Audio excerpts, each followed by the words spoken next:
I think that all people should have the choice to end their own life and have the legal right to physician-assisted suicide. All people? So, if a woman in an abusive relationship wanted to die, do you think she should be able to order a doctor to end her life? No. Of course not. I mean that people who are terminally ill, in constant pain, or disabled who want to die should have the right to have a doctor end their life. So, if a disabled woman was in an abusive relationship and wanted to die, you think she should have the right to have a doctor end her life? Don't be silly. Would you quit with this abusive relationship example? If a woman, disabled or not, is being abused, you try to help her get out of the relationship. That's a completely different issue. Is it? If that disabled woman was in a nursing home and wanted to die, should we help her get out of the nursing home or should we help her die? She might not be able to live outside of the nursing home. Her desire to die may be a rational, informed choice. I could ask you about how the lack of supported living arrangements indirectly coerces disabled people into wanting to die. But let's not go there right now.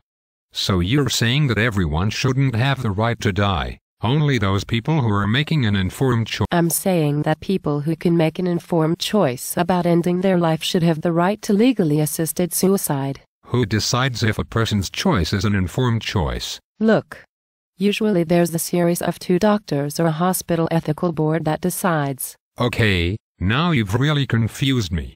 You started off saying that people who are terminally ill, in constant pain, or disabled should have the right to have a doctor end their life.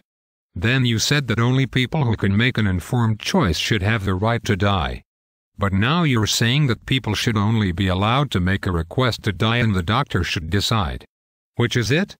Should the person get to decide or should the doctor get to decide? It's not one or the other. The person makes the decision in consultation with their doctor. What happens if they disagree? What do you mean? What happens if the disabled woman in a nursing home wants to die but her doctor decides she's depressed and prescribes antidepressants? Who do we believe? Well, in that case, the doctor, because it's not an informed decision. The doctor is best able to make an informed decision. So, you're saying the doctor should have the ultimate decision-making authority about ending someone's life? Well, yes, if you put it that way. All I'm saying is that a person should have the legal right to request assisted suicide and the doctor should have the legal right to administer a painless death. What if the doctor is able to manage the pain but the person still wants to die? Should the doctor honor the patient's wishes or abide by his or her own judgment? After all, you just said, doctors should only abide by informed decisions, but the doctor is the one, you said, who is best able to make an informed decision. A lot of the times the pain can't be managed. Actually, that's not true. If you look at the field of palliative care, pretty well all pain can be managed. It's the degree of debilitation that usually causes people to want to end their life. Okay, let's suppose the person becomes really disabled. They still should have the right to request the doctor to end their life. Do you think it's possible for a significantly disabled person to have a wonderful life? Okay, it might be possible sometimes. But usually it's not possible.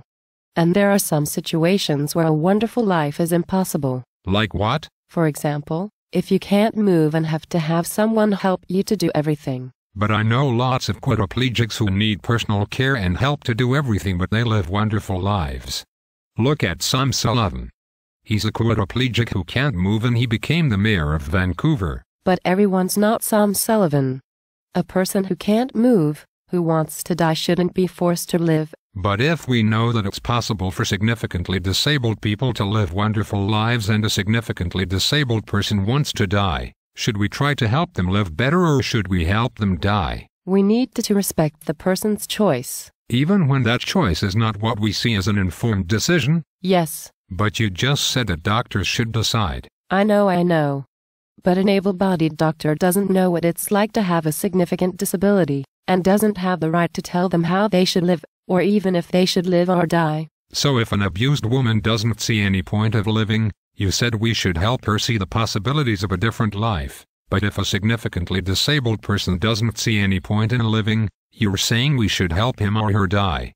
Why is there a difference? Because when you're significantly disabled, wanting to die is a rational choice because there isn't any hope. You're confusing me again.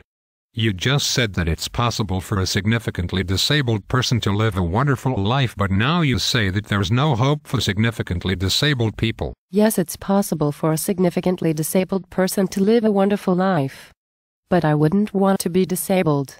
In fact, I'd rather die than be disabled. Why? Because I don't want people looking at me like I'm helpless. I don't want other people feeding me and wiping my bum. Why not? Because it would be humiliating. I'd lose all my dignity. But there are thousands of quadriplegics who need other people to feed them and wipe their bum, and they live wonderful lives with no loss of dignity. But that is their choice. I should have my choice. And I would want to die. Do you think your desire to die rather than be disabled is an informed decision? I don't care. It's my choice. Okay. But do you think that your dread of becoming disabled causes you to be supportive of a disabled person's wish to die, but keeps you from encouraging a disabled person to keep living? You already said that you believe that there isn't any hope for disabled people. You also said that you would rather die than be disabled.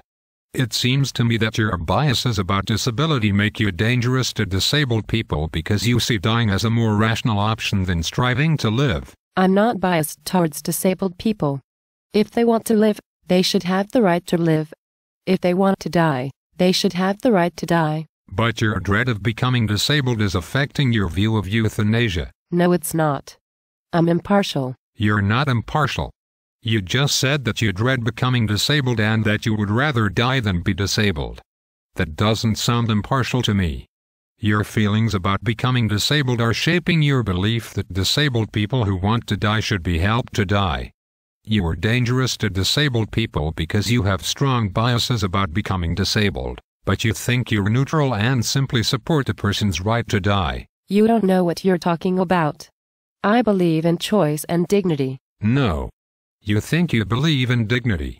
But what you really believe in is dread.